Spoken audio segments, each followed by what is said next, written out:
¿Alguna vez te han recetado algo para dormir mejor, controlar los nervios o calmar un ataque de ansiedad? Seguramente tomaste benzodiazepinas y puede ser que sin saberlo, pero fármacos como el diazepam, el bromazepam, el lorazepam o fármacos de casas comerciales tan conocidos como el Valium, el Orfidal o el Lexatin están en millones de hogares. Hoy las benzodiazepinas son una de las clases de medicamentos más recetadas en todo el mundo, pero también de las más malentendidas. Se usan para calmar la mente, pero si no se hace un uso correcto de ellos, pueden arruinarla. ¿Te interesa saber cómo una pequeña pastilla es capaz de cambiar tus emociones, tu memoria e incluso tu personalidad? Pues para eso, quédate en este podcast. Después de este, verás de una forma totalmente diferente esas pastillas que tienes guardadas en tu botiquín de casa. ¿Qué tal a todos? Bienvenidos a la consulta. Hola, ¿qué tal, María? ¿Cómo estás? Muy bien. Pues hoy vamos a hablar de las benzodiazepinas entonces, ¿no? Sí, yo estoy muy bien también. Soy José, encantado. Encantada. Encantado a todos. Pues sí, vamos a hablar de las benzodiazepinas. Las benzodiazepinas, que son unos fármacos muy famosos. Los podemos ver escondidos en canciones, en películas. Bueno, canciones tan conocidas como la de los Rolling Stones, ¿no? Que Sí. no sé si la conocéis. Mother's Little Helper, creo que se Mother's llama. Little Helper, que va de estas pastillas, de las benzodiazepinas. Sobre todo las hemos podido ver en el COVID, que ha habido un boom de ellas que, bueno, entendible. Sí, y bueno, también es uno de los fármacos más comúnmente falsificados, los psicotropos en general, ¿no? Pero bueno, a ver, ¿de qué vamos a hablar en este podcast? Pues vamos a hablar de un poco ir escalando en conocimientos, ¿no? Vamos a hablar de qué son, de dónde viene su nombre, así como curiosidad, cómo se descubrieron, y vamos a hablar luego también de la farmacodinamia, que adelantándolo es básicamente lo que hace el fármaco en nuestro cuerpo, y también de la farmacocinética, que es cómo procesa nuestro cuerpo el fármaco. También hablaremos de las indicaciones generales, pues eso, para cuándo está indicado tomar benzodiazepinas. Hablaremos un poco de su clasificación y, bueno, como en todos los fármacos, en todo procedimiento médico, de sus efectos adversos y de sus riesgos y de alternativas no farmacológicas, porque, bueno, el mejor fármaco es aquel que no se usa, como nos decía un buen profesor. Sí, pero bueno, para empezar entendiendo bien qué es este fármaco, pues eso, ¿no? ¿Qué son las benzodiazepinas? Sí, pues forman parte de un grupo farmacológico, ¿no? Por así decirlo, que son los ansiolíticos. Son medicamentos utilizados para reducir o aliviar o quitar la ansiedad, como queréis decirlo, que bueno, también es importante caracterizar lo que es la ansiedad, pero bueno, no nos vamos a poner a hablar de eso porque, bueno, para evitar los efectos adversos y lo que hablaremos después. Pero tenemos una serie de ellos que son las benzodiazepinas, los que nos centraremos, los barbitúricos, que son ansiolíticos, los primeros que se descubrieron, bueno, mejor dicho, existían primero que las benzodiazepinas, pero que tienen más efectos adversos y más riesgo de muerte por sobredosis. También podemos utilizar los conocidos fármacos con Z, que se les llaman así, que son, por ejemplo, la siempre os digo mal, la zolpiclona y el zolpidem, que sobre todo se utilizan más para dormir, y luego otros que ayudan a controlar los síntomas de la ansiedad. Por ejemplo, conocidos beta-bloqueantes, que bloquean el sistema nervioso simpático, que no nos vamos a meter mucho en fango, ¿no? Por así decirlo, pero tenemos conocidos como el propanolol y el atenolol, que bueno, el propanolol es beta-1 y beta-2 bloqueante, y el atenolol solo es beta-1 selectivo, cada uno con sus usos diferentes debido a lo que bloquea. Si queréis que hablemos de eso, pues lo hablamos en otro podcast. Y luego también antihistamínicos, también para los síntomas, que ya sabéis, como por ejemplo la difenidramina. Son fármacos que al tomarlos, muchos de vosotros lo sabréis, pues que te relajan, ¿no? Te deja muy, muy, muy como atontado, ¿no? Por así decirlo, debido al mecanismo de acción. Pero bueno, ¿de dónde viene el nombre de benzodiazepina? Sí, pues centrándonos un poco más en la clase de ansiolítico que son las benzodiazepinas. A diferencia de otros fármacos que a lo mejor tienen el nombre de la marca, que provienen del latín por su función, que al final son un poco más intuitivos y ayudan más a recordar el nombre del fármaco, las benzodiazepinas son un poco más rollo en ese sentido, porque simplemente hacen referencia a su estructura química, que es un anillo de benceno con una acepina y 2 nitrógenos, ¿no? Pero bueno, al final es muy importante porque esta estructura química es la que va a permitir que tenga las funciones tan famosas que tienen las benzodiazepinas, que son ansiolítico, anticonvulsionante o antiepiléptico, relajante muscular y sedante. Claro. Pero vamos a ver, ¿de dónde vienen las benzodiazepinas? ¿Cómo se descubrieron? ¿Cómo se crearon? ¿Esto qué es? Vale, pues según he estado leyendo, hay una historia que se cree que ocurrió bastante interesante de las benzodiazepinas. Todo va a ir alrededor de Leo Stenbach. Leo Stenbach. ¿No? Stenbach, sí, Sí. un nombre raro, sí. Nació en Croacia, no sé cómo se pronuncia, pero nació en Croacia, desde allí se muda a Polonia, va siguiendo los pasos de su padre, que es farmacéutico, y bueno, empieza a investigar fármacos, tal, viaja un montón hasta que al final acaba en Suiza. En Suiza va a empezar a trabajar para una compañía, para una farmacéutica muy, muy famosa, que es la de Hoffmann La Roche. Sí, estamos con nombres raros, pero bueno, raros para nosotros, claro. Sí, claro. Hoffmann La Roche, bueno, una farmacéutica muy famosa de Suiza. Y esta farmacéutica le va a ayudar a escapar de los nazis, ¿no? Entonces acaba en Estados Unidos. Allí en Estados Unidos se va a establecer en un laboratorio y va a empezar a investigar acerca de la ansiedad y de los ansiolíticos que le interesaban a él. Ya existían unos ansiolíticos, como ha dicho José, que eran los barbitúricos, pero estos tenían muchos efectos secundarios, generaban mucha toxicidad, mucha dependencia. Entonces quería investigar y encontrar un fármaco más seguro. ¿Qué pasa? Que según iba investigando, pues vio que no daba mucho resultado y al final pues canceló la investigación, mandó limpiar todo el laboratorio y él pues se desentendió. Y durante la limpieza del laboratorio, un técnico del laboratorio encontró un botecito de cristal que le llamó la atención, porque no sé si era que no estaba abierto, no se sabe muy bien por qué, pero le llamó la atención. Empezó a investigar en él hasta que lo acabó probando en ratones, se vio en ellos su efecto sedante y así fue como se descubrió la primera benzodiazepina, que fue el Librium. Esto estamos hablando alrededor de 1960.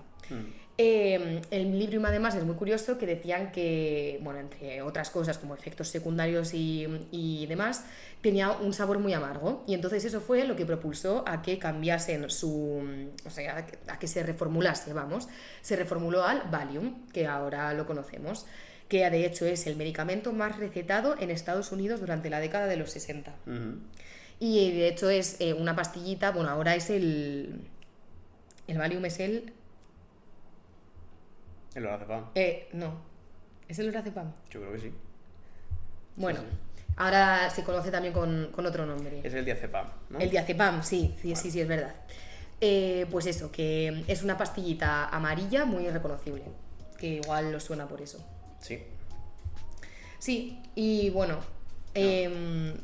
pasamos a contar la farmacodinamia una vez ya sabemos el mecanismo esto. de acción, ¿no? Un poco lo que hace. Todos estos ansiolíticos, la mayoría de ellos, los que ya hemos hablado de barbitúricos, benzodiazepinas, fármacos con Z, zolpidona, zolpiclona, zolpidem, ¿ves cómo lo digo mal? Bueno, pues tienen el mismo mecanismo de acción. ¿Cuál va a ser este? Metiéndonos un poco en cosas concretas. Pues van a activar unos receptores que se encuentran a nivel neuronal, que son los receptores de GABA.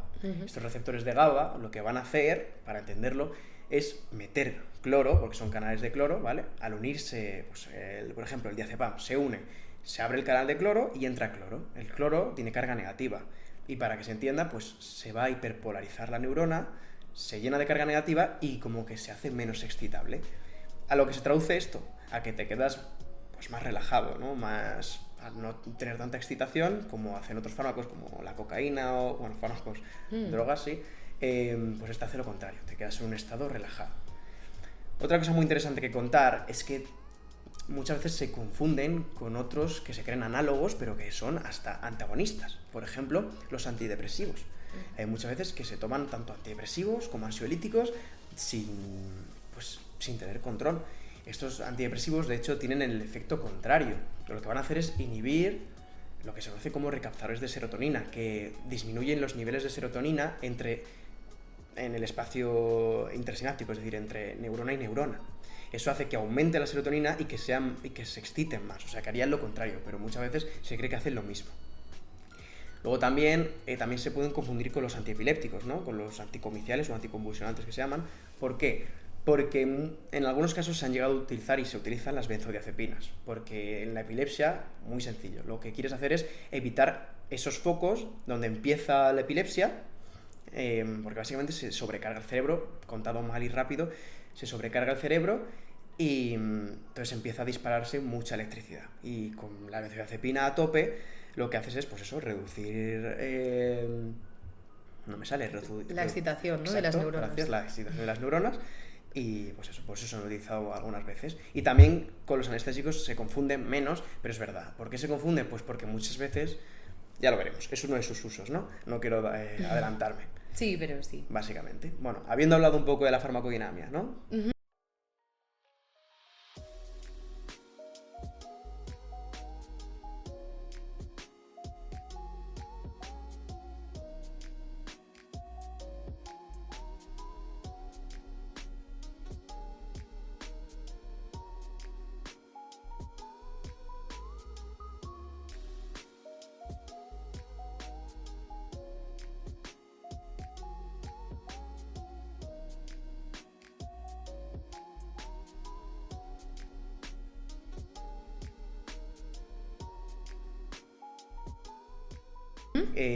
Ahora, eso es lo que hacía el fármaco en nuestro cuerpo. ¿Qué hacemos nosotros a ese fármaco? Sí, la farmacocinética, que se llama. Pues a mí esto siempre me ha gustado estudiármelo paso por paso. Entonces, para saber qué le hace nuestro cuerpo al fármaco, tenemos que saber primero por dónde vamos a introducir el fármaco en el cuerpo.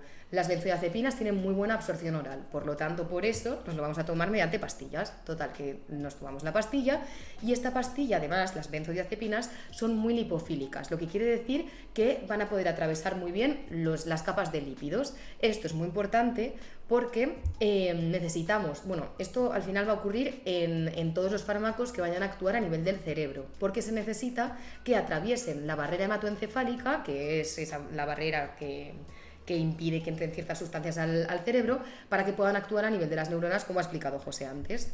Claro, y para que entren estos fármacos, esa barrera hematoencefálica está formada por muchos lípidos, ¿no? Sí. Al final, como todas las células que tienen una capa de lípidos que las rodea. Eso es.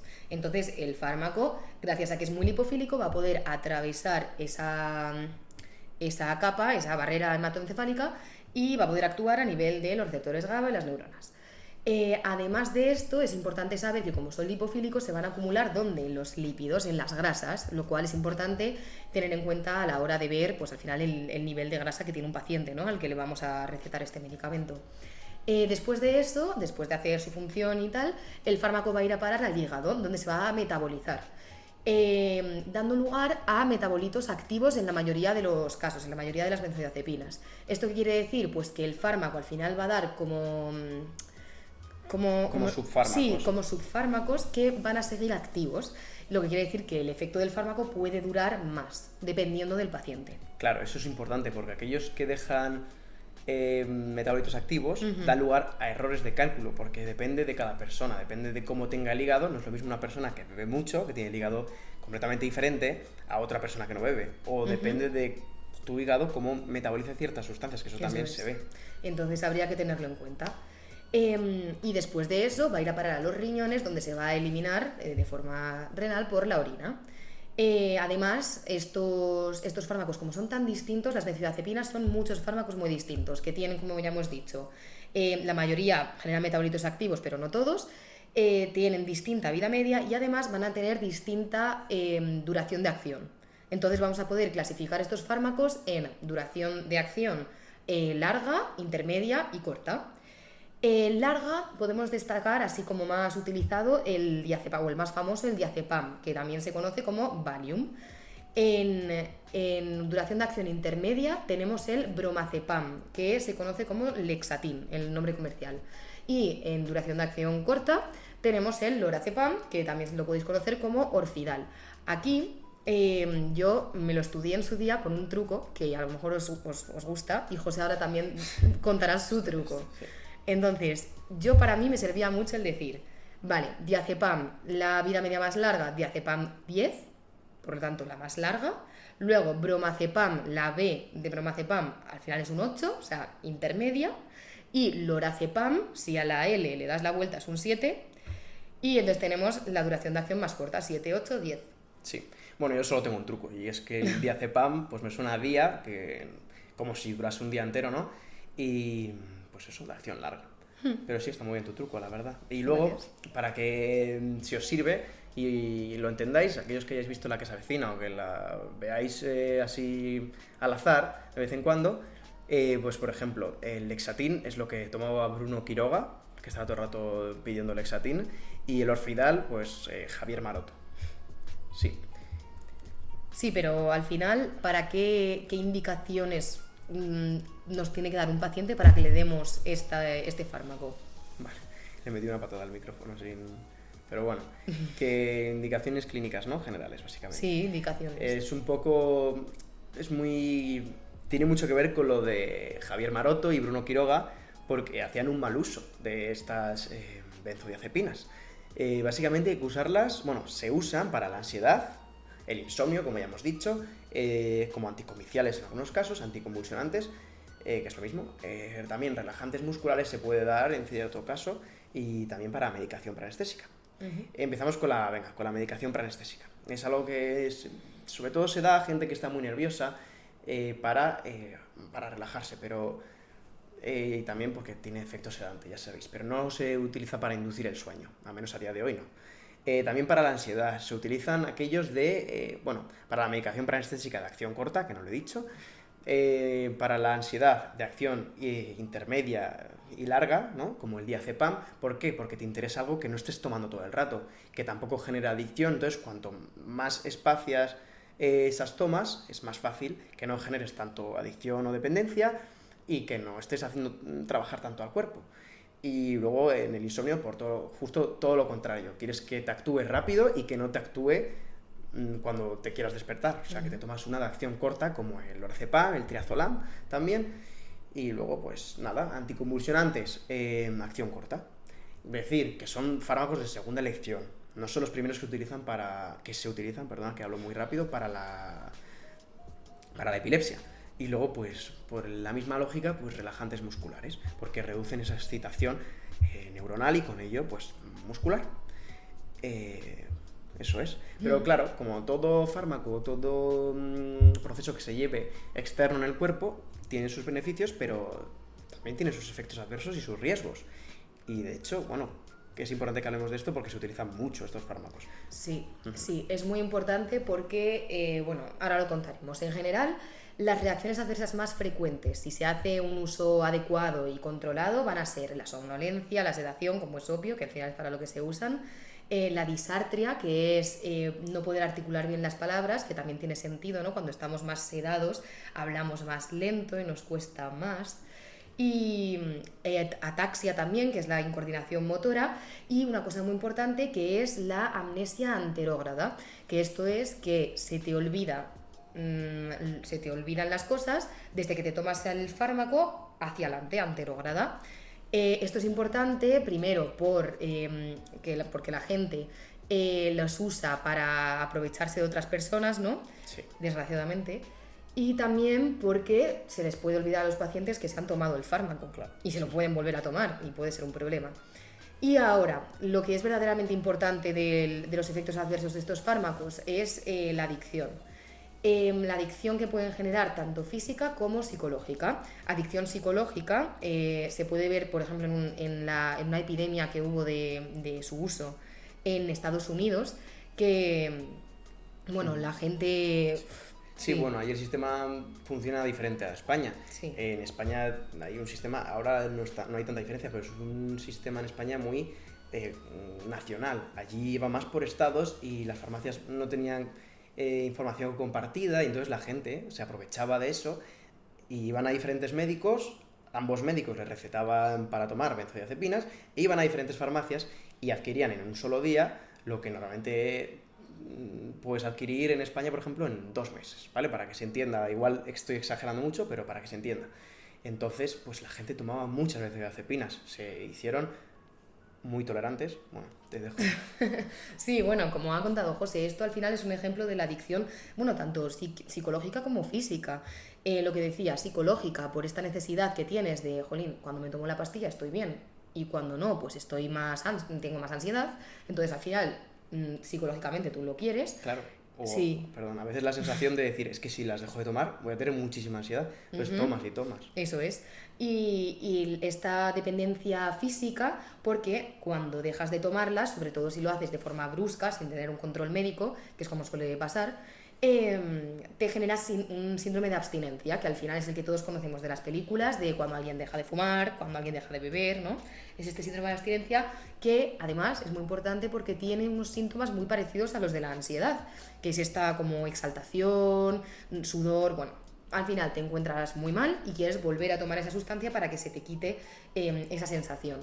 Y es muy importante también distinguir este síndrome de abstinencia de que el fármaco te esté generando tolerancia, porque estos fármacos también son capaces de generar tolerancia, lo que quiere decir que llega un momento en el que una misma dosis no te está haciendo efecto y tienes que aumentar la dosis para conseguir el mismo efecto. Y es importante no confundir esta tolerancia con el síndrome de abstinencia, que tiene síntomas muy parecidos a los de la ansiedad.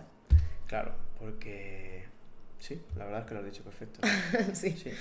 Y bueno, también hay una cosa importante, y es que, por ejemplo, hay muchas veces una cierta reticencia, ¿no?, en los pacientes, en las personas, a admitir bueno, que están adictos, ¿no?, a esta sustancia, porque muchas veces al recetarlo los médicos, uno dice, pero ¿cómo voy a estar adicto a algo que me ha recetado un médico? Pues esto existe, hay cierta adicción iatrogénica por esa negación a estar adicto. Claro. Eso es. Si uno está adicto, ¿qué podemos hacer, no? ¿Qué se suele hacer para desintoxicar? Sí, bueno, antes de eso iba a decir que el tratamiento ante una intoxicación por benzodiazepinas es en el caso de una sobredosis, claro, es el flumanecilo. Y de hecho, también me acabo de acordar que tenía yo un truco también que con lo que creo. Flumacenilo. Vale. Lo he dicho mal, bueno. Bueno, da igual, sí, yo también estoy, sí. Flumacenilo. Que eso sí, me acuerdo que tenía un truco que era flumacenilo, fluma de pluma. Y entonces yo me acordaba que se usaba para tratar la intoxicación, porque claro, cuando tomas muchas benzodiazepinas estás muy sedado, y cuando te hacen así como una pluma a cosquillas, como que te despiertas, ¿no? Entonces es como que lo revierte. Por si acaso sirve. Muy bien, también, sí. Y bueno, hablando ya de desintoxicación, pero no por sobredosis. Es decir, por una persona en la que queremos reducir su consumo. Lo que se hace, pues como he explicado un poco antes, ¿no?, en tipos de benzodiazepinas, es sustituir el tratamiento habitual por una benzodiazepina de acción normalmente larga, como el diazepam, por ejemplo. ¿Vale? Esto, por ejemplo, se ve en el Heather, siempre digo, el Heather Aston, ¿vale?, el de Aston Manual. Y bueno, también lo que hay que hacer, aparte de aumentar el tiempo entre toma y toma, es reducir paulatinamente las tomas, ¿vale? Esto, pues claro, dependerá del paciente, dependerá de todo lo que envuelve a un paciente, ¿vale? Su situación, su morfología, pues eso, su hígado, cómo tenga todo, ¿vale? Y bueno, en el caso de que la dosis sea muy alta, que voy a leer una pequeña chuletilla, que es básicamente que esté tomando un equivalente mayor a 40 miligramos de diazepam por día, bueno, que la esté tomando durante más de 8 meses, ¿vale?, al día. Se puede llegar a hospitalizar. Es verdad que el síndrome de abstinencia es más raro en las benzodiazepinas, pero también se da mucho, más raro que, por ejemplo, en los opiáceos, en los opioides. Pero bueno, si esto ocurre, si la dosis es muy alta, lo que hay es riesgo de abstinencia, de síndrome de abstinencia. Por lo tanto, se hospitaliza, y lo que se hace es ver la tolerancia que tiene al diazepam. Se le suele dar una dosis equivalente una dosis de carga, ¿vale?, que es más o menos el 40% de lo que está tomando el paciente, y luego se va reduciendo un 10%. Se va reduciendo un 10% diario. Como se va reduciendo tanto, hay un control hospitalario muy importante, claro. Se cree muchas veces, hay un mito de que no hacen síndrome de abstinencia, pero claro que pueden generarlo. Lo ha explicado muy bien María, cómo son sus síntomas y todo. Esta desintoxicación suele durar pues hasta 8 semanas, entre 6 y 8 semanas. Entonces, bueno, ya vemos que todos los fármacos tienen efectos adversos, tienen sus pros, tienen sus contras. Entonces, como ya, no sé si hemos dicho ya, que el mejor fármaco es aquel que no se utiliza. Sí. Como nos decía un buen profesor, creo que he dicho lo mismo. Sí. Pero sí, hay otras alternativas que no sean solo de fármacos y que funcionan muy bien, y se han visto y se han estudiado, se han hecho estudios que tienen muy buen, ¿cómo se dice? Muy bien outcome, ¿no? Sí. Muy Qué bilingüe. Sí. Muy buenos resultados. Como por ejemplo una terapia cognitivo-conductual de toda la vida, tanto para la ansiedad como para el insomnio. También pues técnicas de relajación, ¿no? Relajación muscular progresiva, respiración diafragmática. pues respirar, ¿no? E intentar relajarse, contar hasta 10, hasta 20, meditar también, que eso hoy en día pues se ve mucho, está en boca de todos, como por ejemplo la higiene del sueño, que es llevar un buen control desde, pues eso, 2 horas antes de que se planea uno dormirse. Igual eso es mucho y que la vida no da para eso, pero 1 hora antes, pues eso, no utilizar móvil, relajarse, no ver cosas que te exciten o te alteren, llevar una buena higiene del sueño. El ejercicio físico también es muy bueno, no se recomienda antes de dormir porque te activa, pero bueno, muchas veces no queda otra, ¿no? Pero el ejercicio físico siempre es bueno, Siempre es bueno. en buena medida, claro. Siempre. Y pues eso, evitar estimulantes, ambientes ruidosos, evitar comidas pesadas, un poco que hay que tener en cuenta, que parece muy sencillo, pero hay que tenerlo en cuenta. Y luego otras terapias complementarias que he visto en algún lado, no se habla tanto de ellas, pero por ejemplo la aromaterapia, ¿no? Eso a mucha gente le relaja, utilizar en su casa, poner ambientadores de aromas, pues que a uno le relajan. Por ejemplo, la lavanda relaja mucho. Yo también lo he oído, sí. Sí, la luz, por ejemplo, algo también al despertarse, luz brillante matutina, despertarse con luz natural, no estar en tu cuarto, te despiertas y te pones con el móvil. Pues ese tipo de cosas hacen que al final tu cuerpo entre en un estado más de homeostasis, ¿no? Y te relajes más. Y bueno, pues al final estos son las benzodiazepinas, lo que hemos podido contar, porque hay 1000 cosas más que se pueden contar. Pero bueno, esperamos que os haya gustado, que os haya servido. Sí. Y nos vemos en el siguiente podcast. Adiós. Adiós.